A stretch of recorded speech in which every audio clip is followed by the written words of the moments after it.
Bonjour à tous, très heureuse de vous retrouver comme chaque semaine pour un nouveau numéro d'Ailleurs dans le monde. La sentence est tombée dans le procès pour diffamation d'Ousmane Sonko, potentiel candidat à la présidence du Sénégal en 2024 et sérieux concurrent du président Macky Sall.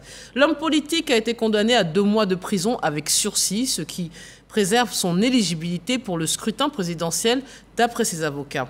L'opposant arrivé 3e à la présidentielle en 2019, ainsi que ses supporters, crient à l'instrumentalisation de la justice par le pouvoir en place qui chercherait à l'éliminer politiquement et à dégager la voie pour le sortant Macky Sall. À moins d'1 an de la prochaine élection présidentielle prévue en février 2024, les tensions politiques sont de plus en plus vives au Sénégal. Doit-on craindre un recul démocratique? Pour en parler, j'ai le plaisir de recevoir l'historien Bangaline Goran. Bonjour et bienvenue. Bonjour Fatim, bonjour à tous et à toutes. Et le journaliste Lassine Bakayoko, bonjour et merci d'être présent. Bonjour Fatim Djedjet. Alors monsieur, on va repartir comme toujours dans un aspect un peu historique pour mieux comprendre cette situation. Le Sénégal jouit depuis, en tout cas d'une stabilité politique depuis son indépendance en 1960 et a connu même 3 alternances. Est-ce vraiment une particularité sur le continent ? Oui, tout à fait. C'est une particularité dans la mesure où, déjà, la première image qui fait que la démocratie sénégalaise s'ancre dans la pensée collective africaine, c'est que c'est un cas unique où on avait un président catholique qui était à la tête d'un pays qui était à 94% au moins musulman à cette époque-là. Et quand on sait généralement les clivages, les antagonismes passionnels qui opposent les minorités religieuses quand elles existent dans un même pays, et donc le rapport de force politique aurait voulu que ce soit un musulman qui dirige donc le Sénégal. Et pendant 20 ans, le président Léopold Sédar Senghor a géré dans un esprit de consensus. Et un des symboles forts de ce consensus, c'est la belle entente, l'esprit cordial qui le liait aux grands marabouts des différentes confréries musulmanes sénégalaises.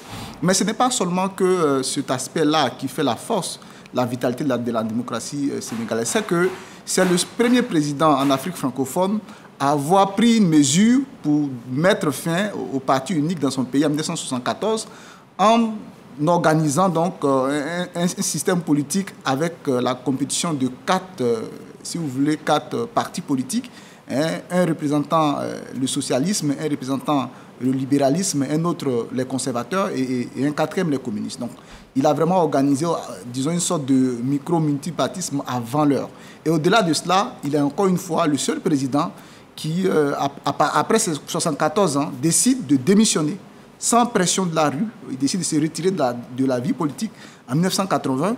Et avant ça, 10 ans, il avait pris le soin de créer un poste de Premier ministre pour lequel il avait nommé son filleul, qu'il a commencé à préparer. Donc 10 ans déjà avant, on est sûr qu'il nourrissait déjà le projet de se retirer. Donc il a pris ces 10 ans, il a formé. Et quand il a fini de former Abdou Diouf, en 1980, il s'est retiré et il a laissé Abdou Diouf terminer son mandat et participer aux élections. Au-delà de ça, le dernier aspect qu'on peut relever, c'est que Abdou Diouf, lorsqu'il se présente pour sa dernière bataille en 2000, il perd face à l'opposant historique, Abdoulaye Wade. Il prend le soin de l'appeler, il reconnaît sa victoire. Il prend le soin de l'appeler pour le féliciter. Et c'est la même chose, malgré qu'il y ait quand même des tensions entre eux, le président Abdoulaye Wade et le président Macky Sall, lorsqu'il perd également les élections en 2012, sa tentative de faire un 3e mandat, avant même que le Conseil constitutionnel ne puisse valider les résultats définitifs, il appelle Macky Sall pour reconnaître sa victoire et le féliciter. Donc, ces différents faits, cette situation de faits depuis Senghor, jusqu'à la transmission pacifique ou en tout cas une belle alternance entre les différentes générations, a un peu cultivé, renforcé cette idée de la particularité de la démocratie sénégalaise qui aujourd'hui malheureusement semble être un peu ballottée par les circonstances auxquelles nous assistons actuellement.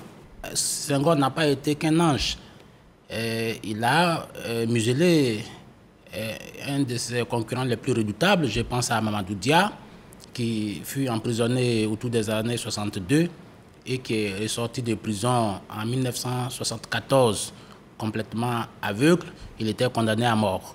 Maintenant, il parle de liaison avec les Mourides. Je crois que ça, c'est une tradition sénégalaise.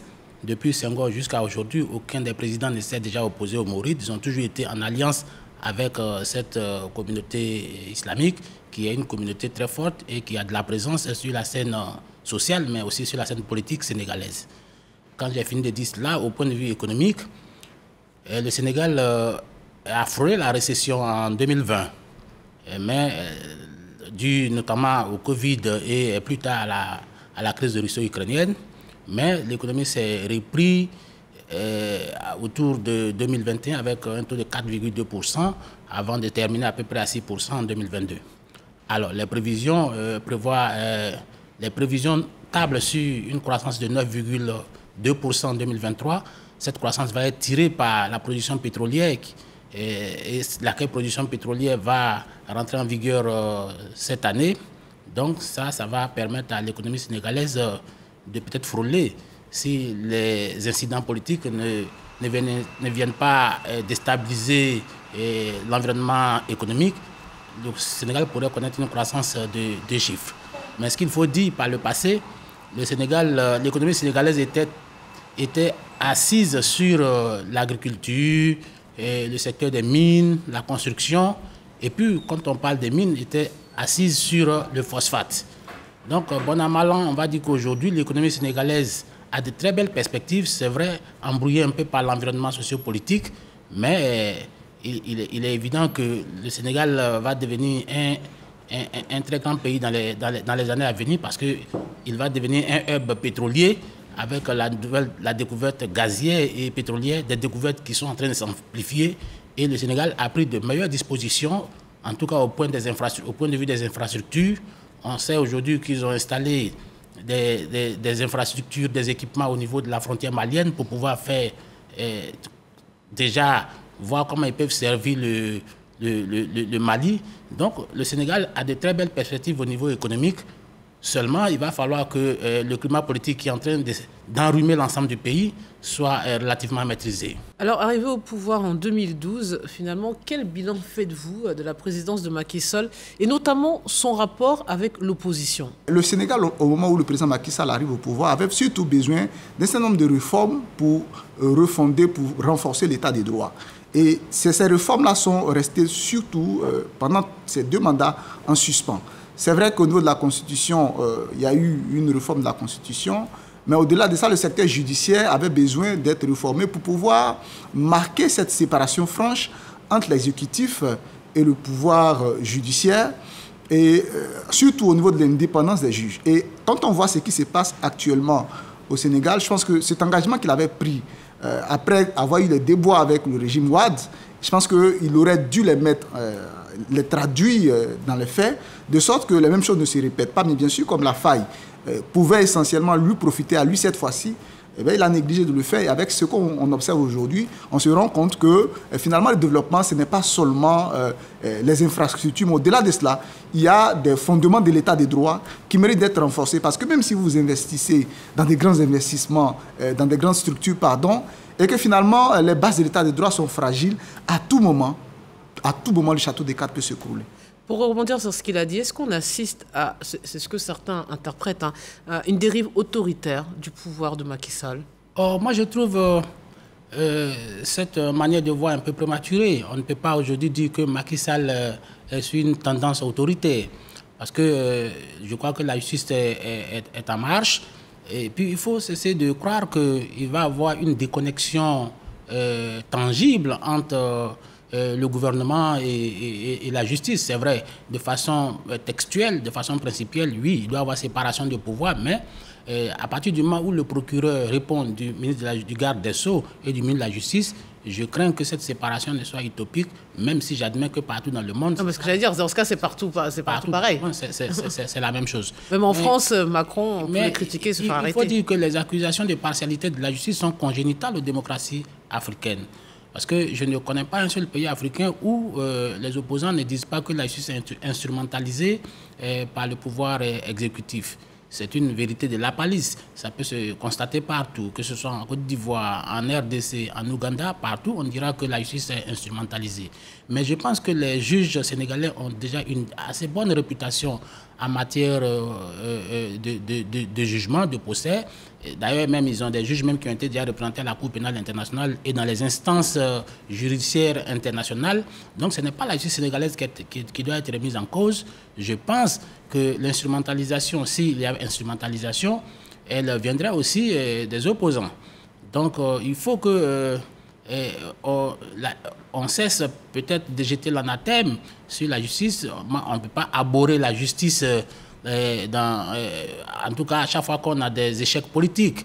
Donc je pense qu'aujourd'hui, Macky Sall a réussi à mettre le Sénégal à un certain niveau du point de vue économique, et même si je dois admettre qu'il a hérité d'un très bon portefeuille de Abdoulaye Wade qui avait déjà engagé la plupart des chantiers structurants, mais ça peut se comprendre puisque Macky Sall lui-même est un fruit du pouvoir d'Abdoulaye Wade. Il a été non seulement son premier ministre, mais il a été également le président de l'Assemblée nationale. Avant, il a été ministre. Donc je pense que Macky Sall est aussi le fruit de la gouvernance Abdoulaye Wade, dont il a assuré la continuité au niveau de l'exécution des projets d'intérêt public. Mais je voulais qu'on revienne sur l'aspect judiciaire qu'il est en train de soulever quelque part. Et finalement, on a l'impression que Ousmane Sonko, dont on va parler longuement, il est le fruit de ces affaires judiciaires. En tout cas, ça lui a donné une ampleur, une envergure internationale grâce à ces procès. Et malgré ces accusations graves, effectivement, là encore, c'est à cause de ces procès qu'il a pris cette stature d'opposant. Bon, mais disons que le début déjà de sa carrière est propulsé. Il est propulsé en avant par une autre affaire qui, je me rappelle, en 2014, parce qu'il avait été, pendant qu'il était fonctionnaire, le secrétaire général du syndicat autonome des agents des impôts. Et quand il finit son mandat en 2012, il commence à dénoncer un certain nombre de malversations à l'intérieur des régies financières qu'il avait observées lorsqu'en ce moment il était encore fonctionnaire. Et c'est à la suite de cette dénonciation que, disons, sa direction a fait la proposition au conseil de discipline de le radier des effectifs de la fonction publique. Donc, cette première affaire déjà a fait couler beaucoup d'encre au Sénégal et je dirais qu'en 2014, ça a été l'affaire qu'il a révélée. Parce que pour une partie des Sénégalais, il était perçu plutôt comme quelqu'un avec une certaine probité et qui défendait les intérêts du peuple parce que justement, ce qu'il pointait du doigt, c'était des exonérations de fiscalité qui allaient au profit de certains proches du régime et de certains députés. Donc, généralement, quand vous êtes du côté du peuple et que vous défendez l'obligation de l'État de traiter tous les acteurs sur le même pied d'égalité, vous avez une certaine image favorable auprès du peuple. Et je pense que ça, c'est la première affaire. La deuxième affaire, il a écrit un autre livre quelques années après, qu'il a publié justement après la découverte de la manne pétrolière, où il dénonçait également, disons, le népotisme, comme il l'a appelé, c'est-à-dire que la famille présidentielle, des cousins, des neveux, le frère Aliou Sall, le frère de Macky Sall, qui avait touché des commissions, je crois à l'époque c'est de 250 000 $. Et donc il a mis toutes ces affaires-là, disons, sur la table et finalement, ça a été repris par des médias étrangers et donc le frère a été obligé de s'expliquer finalement. Donc je pense que c'est un accoutumé, c'est quelqu'un qui est habitué quand même de ces coups d'éclat et finalement c'est devenu aussi, je dirais, une stratégie de communication politique, même si pour ce qui concerne la dernière révélation qui était adressée à un ministre du gouvernement, disons lui ont coûté un procès finalement qui a conduit à une condamnation. Mais il faut reconnaître quand même qu'il y a eu aussi cet aspect-là dans son évolution, d'être propulsé par... Mais comment comprendre que les pouvoirs actuels n'aient pas fait attention à une espèce de, on va dire, un comportement qui est récurrent, c'est-à-dire qu'en s'acharnant sur le plan judiciaire, notamment sur les adversaires politiques, on en fait quasiment des martyrs. Est-ce que les autorités en ont conscience aussi, qu'elles participent finalement à créer des personnalités, des figures politiques d'envergure? Oui, c'est vrai que la posture d'Ousmane Sonko résulte d'une certaine martyrisation, en tout cas d'un semblant de martyrisation au niveau national. Mais moi, j'ai toujours considéré Ousmane Sonko comme un leader par défaut, c'est-à-dire un leader de substitution. C'est parce qu'il n'y a pas d'autres opposants. C'est vrai que Macky Sall a réussi à museler la plupart de ses opposants et que, de façon par dépit, les Sénégalais sont obligés de propulser Ousmane Sonko au devant de la scène. Ousmane Sonko, qui aussi est fait manipulateur et qui essaie populiste, à souhait, propagandiste, a réussi quand même à instrumentaliser les frustrations de la population pour se hisser aujourd'hui au rang de leader de l'opposition. Mais, je le répète, pour moi, c'est un leader par défaut. Et donc, c'est vrai qu'on parle de sa capacité à critiquer la gouvernance du président Macky Sall, mais c'est de bonne guerre. Mais il faut dire que quand il le faisait, c'était en toute connaissance de cause, puisque la fonction publique a quand même... Il y a une réglementation qui gouverne la fonction publique. Vous ne pouvez pas être au sein de la fonction publique et prendre la parole n'importe comment pour pouvoir critiquer les actions du gouvernement, c'est-à-dire les actions de l'exécutif auxquelles même vous faites partie. Ça, c'est la loi. Maintenant, vous parlez de martyrisation, l'usage de la justice pour martyriser des opposants politiques. Mais je pense que ça, ce n'est pas nouveau. Ce n'est pas nouveau. Ce qui est nouveau, ce qui est exceptionnel, c'est la capacité de ces opposants ou bien des gens qui sont poursuivis de se soustraire de la justice et d'avoir une certaine probité au niveau de leur, en tout cas de leurs habitudes, au niveau de leur posture politique. Parce que, in fine, quand on est un homme politique, il faut s'être usé d'habileté, mais il faut aussi utiliser de réalisme. Parce que, en fait, les hommes politiques sécrètent un certain idéalisme auprès des populations. Et là, Macky Sall s'engouffre dans une piste que lui a ouverte Ousmane Sonko, puisque les questions de les diffamations et probablement du viol dont il est accusé, c'est des questions de droit commun, à mon avis. Ce ne sont pas des questions de politique politicienne, mais plutôt des questions de droit commun. Mais des accusations moins importantes ont pu mettre fin à des carrières. Est-ce que le fond du problème dont on fait semblant de ne pas parler, c'est l'hypothétique troisième mandat de Macky Sall? Est-ce que c'est pas ça le véritable enjeu? Pour moi, finalement, le véritable enjeu, c'est ce troisième mandat. Et tout à l'heure, M. Bakayoko qualifiait M. Ousmane Sonko de leader par défaut. Je pense qu'on ne peut pas le dire parce qu'il est arrivé en troisième position au dernier présidentiel quand même. Et fait notable, le deuxième, c'est-à-dire Idrissa Seck, s'est rallié à lui. Donc finalement, j'estime que il n'est pas devenu le leader parce qu'il n'y avait pas de répondants dans l'opposition. Idrissa Seck aurait pu porter cette responsabilité-là, mais s'il a décidé lui-même de se rallier à Ousmane Sonko, ainsi que pratiquement l'ensemble de la classe politique, d'abord, c'est une habitude au Sénégal, parce que lorsque, disons, le président Macky Sall se retrouve à la tête de la coalition qui contexte le projet de troisième mandat, il y avait en même temps ces mêmes opposants historiques, parce que lui, il était encore de la tendance du pouvoir. Il y avait ces opposants historiques qui existaient, mais quand ils ont vu cette individualité se dégager du parti au pouvoir et de s'affirmer de façon forte, ils se sont également ralliés. Donc je pense que c'est la même tendance qui est en train de se mettre en place au niveau de l'opposition, ce qu'on appelle des têtes fortes, qui, à des conjonctures de l'histoire bien indiquées, se dégagent. Eh bien, c'est vrai qu'il y avait des vieilles têtes fortes qui étaient là, mais qui ne sont plus aussi légitimes. Eh bien, ils se rallient. Donc ça, c'est ce qu'on peut dire à ce niveau. Aujourd'hui, là, je pense que la question de fond, c'est vraiment la question du troisième mandat, parce que le président Macky Sall, en même temps qu'il ne se prononce pas et qu'il ne dit rien, on se rend compte qu'il est en pré-campagne. Il fait la tournée des différentes régions, il arrive, il inaugure des infrastructures déjà réalisées, mais au-delà de ça, il fait des promesses d'investissement portant sur la période allant de 2023 à 2025. Logiquement, quelqu'un qui doit quitter le pouvoir en 2024, je ne sais pas pourquoi est-ce qu'il fait des promesses d'investissement à hauteur de centaines de milliers de milliards sur une période où il est censé ne plus être là. Donc je pense que ça, c'est le premier fait. Le deuxième fait, c'est qu'aujourd'hui, au niveau de son entourage, les ministres, entre autres, ont déjà commencé à publier, de sorte à imprimer dans l'esprit des Sénégalais leur interprétation du fameux article 27 de la Constitution qui dit que nul ne peut faire, plus de 2 mandats successifs.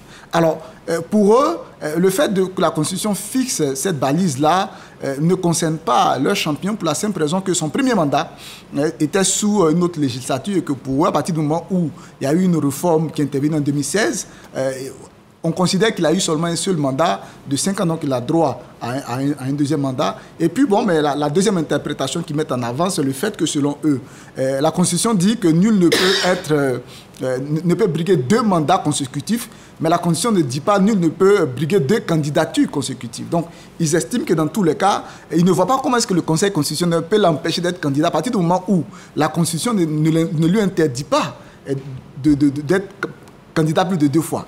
Donc je pense que finalement, déjà à travers, même si le président même ne dit rien, et qu'il entre dans son mutisme, il évite même de parler de l'affaire Sonko. Finalement, on a l'impression que Sonko est opposé à la justice, mais pas au pouvoir. Parce que généralement, il s'est effacé, il s'est tué, mais on comprend que c'est pour se prononcer à la dernière minute. Mais très sérieusement, là, Macky Sall peut prendre le risque de se présenter parce que ce soit légal ou pas, légitime ou illégitime, parce que c'est toujours une affaire d'experts contre deux autres, des constitutionnalistes, tous ayant fait des brillantes études, vont vous dire, affirmer l'exact opposé les uns les autres. Donc, au lieu de rentrer sur des dossiers de légalité et de légitimité, est-ce qu'on peut sciemment, quand tout un pays, dans le cas de manifestation, vous demande de ne pas vous présenter, le faire, sans prendre de risques pour la suite? Bon, moi, je pense que ça, c'est un débat de politique intérieure pour le Sénégal. Je pense que c'est aussi un débat politicien. Mais moi, j'ai foi à la juridiction suprême du Sénégal. Je sais que le Conseil constitutionnel est une institution crédible au Sénégal et je m'en tiendrai, en tout cas, à la décision que ce Conseil constitutionnel prendra. Pour le reste, je pense que Macky Sall a un bilan. Il a un bilan. Et je ne pense pas que ce soit une certaine peur de Ousmane Sonko qui fait aujourd'hui qu'il veut instrumentaliser la justice. Parce que les parkings sont partagés. Macky Sall a ses contempteurs, Macky Sall aussi a ses partisans. Donc je pense que le débat sur qui va gagner, qui ne va pas gagner, ça, je trouve ce débat, je ne dis pas abject, mais je trouve ce débat prématuré. D'autant que le professeur Bangali a parlé tout à l'heure de ralliement de Idrissa Seck, mais il faut qu'il comprenne qu'à cette période-là, Idrissa Seck avait perdu pratiquement toute crédibilité au niveau politique au regard de son positionnement politique. Avec des yo-yo, je pars, je ne pars pas, et ses compromissions avec le pouvoir précédent, et il se disait fils en même temps d'Abdoulaye Wade, en même temps opposant. Et donc, cette difficulté à se positionner efficacement lui avait ôté toute crédibilité. Et je peux même dire que cela a été, si tu veux, une épine dans les pieds de Ousmane Sonko, son ralliement à Idrissa Seck, dont on ne comprend pas, on n'a pas une claire lisibilité de la politique. Par ailleurs, je pense que Ousmane Sonko doit faire face à la justice et solder ses comptes avec la justice. Mais je crois en la force de la démocratie et je pense que Ousmane Sonko doit pouvoir être candidat. Mais est-ce qu'il ne fait pas face à la justice? Il fait face. Je pense que les gens ont relevé son interpellation, qui est toujours assez musclée. C'est-à-dire que ces images sont quand même aussi peut-être gênantes pour l'image du Sénégal. Mais il faut aussi faire preuve de... Il faut pas, la jurisprudence, ce n'est pas Ousmane Sonko qui va donner le tempo à la justice. Quand on te convoque, il faut quand même pouvoir te rendre à la justice. Vous voyez même au rendu du verdict de jeudi, il n'a pas été au tribunal, il a été représenté par son avocat. Il a été condamné par défaut. Alors moi, je pense qu'à un moment donné, ce n'est pas... Il faut que Ousmane Sonko fasse preuve d'humilité. Convoqué par la justice, il faut qu'il s'y rende. S'il ne le fait pas, je pense que la justice peut donner un mandat de le saisir de lui et de l'amener de force au tribunal. Et ça, il faut tenir compte de cela. Dernière question, parce qu'effectivement, des profils comme celui d'Ousmane Sonko, on le voit quand on suit les élections sur le continent régulièrement. Je pense honnêtement à Alpha Condé, à tant d'autres, qui suscitent beaucoup d'espoir quand ils sont dans l'opposition. Et c'est vrai que ceux qui sont face à eux, les adversaires, qui sont les hommes politiques sortants, ont des bilans, comme il dit, mais parfois aussi mitigés. Et est-ce qu'on ne risque pas de se précipiter en donnant un blanc-seing à cette personnalité dont on ne sait pas encore quelle sera sa gestion du pouvoir, si jamais, bien sûr, il y accède? Est-ce qu'on ne risque pas, comme on le voit souvent, des déceptions de ses opposants qui, dans l'opposition, font vraiment figure de grandes personnalités et quand ils arrivent une fois au pouvoir, ils sont aussi mauvais, voire pire que leurs prédécesseurs? Je pense que cette analyse est plus vérifiée concernant le président Macky Sall. Oui, il peut être aussi dedans. Que voilà, Ousmane Sonko. Je pense que dans tous les cas, quand on va aux élections avec un candidat qui est, disons, un nouveau visage, il y a cette part d'inconnu, justement, qui fait que finalement, on se dit que mais il y a toujours un degré de risque. Mais je pense que concernant Ousmane Sonko, quand même, il a une réputation sur laquelle il a bâti d'ailleurs sa montée en puissance en politique. C'est la réputation de quelqu'un qui est déjà disons, qui a donné la confirmation qu'il était, du point de vue de la probité morale, un peu au-dessus de la mêlée. Au-delà de cela, c'est que l'un des enjeux des élections dans leur pays aujourd'hui, c'est, disons, le rôle dans le jeu politique français en Afrique de l'Ouest, le rôle occupé par le Sénégal. C'est quelqu'un qui propose de manière claire la rupture dans les relations de type, je dirais, néocoloniaux dans lequel le Sénégal a été, sur le chéquier français en Afrique de l'Ouest, un des pions essentiels. Je pense que c'est un des éléments majeurs de sa personnalité, de son offre politique. Alors, c'est vrai que malheureusement pour nous aujourd'hui, j'espérais que cette pré-campagne, en tout cas les élections qui allaient s'annoncer, allaient être l'occasion que les uns les autres s'expriment et qu'ils nous en disent plus sur sa politique étrangère notamment. Mais finalement, à cause de la cacophonie imposée par les différents dossiers de justice, pendant qu'un des candidats est en pleine pré-campagne, déploie ses idées, en face, on a l'impression que l'autre, il est enfermé dans un dialogue de sourds à huis clos avec la justice. Donc finalement, on n'a même pas réussi à l'entendre si c'est ce qu'il veut au Sénégal et qu'est-ce qu'il espère donner au Sénégal. Donc, il n'est pas inéligible, donc on l'entendra quand il va battre campagne. On espère que... Parce qu'il y a encore une deuxième affaire judiciaire. Donc pour le moment, on ne peut pas se prononcer. Et de toute façon, ceux qui ont dit qu'il n'est pas inéligible, ce sont ses avocats. La justice n'a pas encore déclaré. À partir du moment où vous avez été condamné, même si c'est pour une peine... Voilà, pour des diffamations, ça suppose que la condamnation suppose qu'on a reconnu votre culpabilité. Donc, je pense que quelque part, il y a des droits civiques qui sont engagés. Après, il faut laisser le temps à la justice se prononcer, mais qu'ils disent le droit, parce que sinon, il y a le risque que ça entraîne des conséquences en termes de mobilisation et de flambée de violence. Alors, Fatim, tu as parlé des gens qui viennent au pouvoir et qui suscitent de l'espoir, et après, c'est la déception. C'est ça, la duplicité des hommes politiques. Et vous savez que le milieu politique, c'est un milieu dual. C'est-à-dire, parfois, on a un regard binaire sur la vie politique. Mais je pense que de plus en plus, la question de la relation France-Afrique est instrumentalisée par la plupart des politiques aujourd'hui. Et moi, je me méfie de plus en plus, je me méfiais déjà avant, de tous ceux qui viennent brandir la question de la France-Afrique pour justifier leur positionnement politique. Parce que j'estime qu'aujourd'hui, c'est un fonds de commerce que les gens utilisent vu les frustrations, l'instrumentalisation. Je ne dirais même pas frustration puisqu'elle n'est pas générale. Mais je pense que les populations africaines, en tout cas une certaine population africaine, aujourd'hui est fortement instrumentalisée par la question de la France-Afrique. Et je pense qu'il faut faire attention à ces questions parce que, si vous voulez, la plupart des dirigeants aujourd'hui justifient leurs échecs par la France-Afrique. Oh, je pense qu'il faut quand même faire preuve. Les réminiscences de la colonisation sont déjà dépassées. Remarquez aujourd'hui, quand un président africain n'a pas pu asseoir la politique ou bien n'a pas pu expérimenter ou implémenter la politique qu'il a apportée au pouvoir, il accuse l'Occident. Et donc, je dis que cette question est instrumentalisée. Parce que les pays aujourd'hui qui ont réussi à tenir la dragée haute cherchent à profiter en tout cas de leurs ressources intérieures. Macky Sall aujourd'hui a fait de l'exploration. C'est vrai que l'exploration, c'est début 2014 que la découverte pétrolière a eu lieu, mais ils ont engagé des ressources, ils ont pris leur destin en main. Je prends le cas ivoirien, ils ont pris le destin en main, ils ont engagé des réformes et aujourd'hui, les résultats sont tangibles. Mais la plupart de ceux qui parlent de la colonisation, mais écoutez, l'Afrique n'a pas été la seule partie du monde à être colonisée.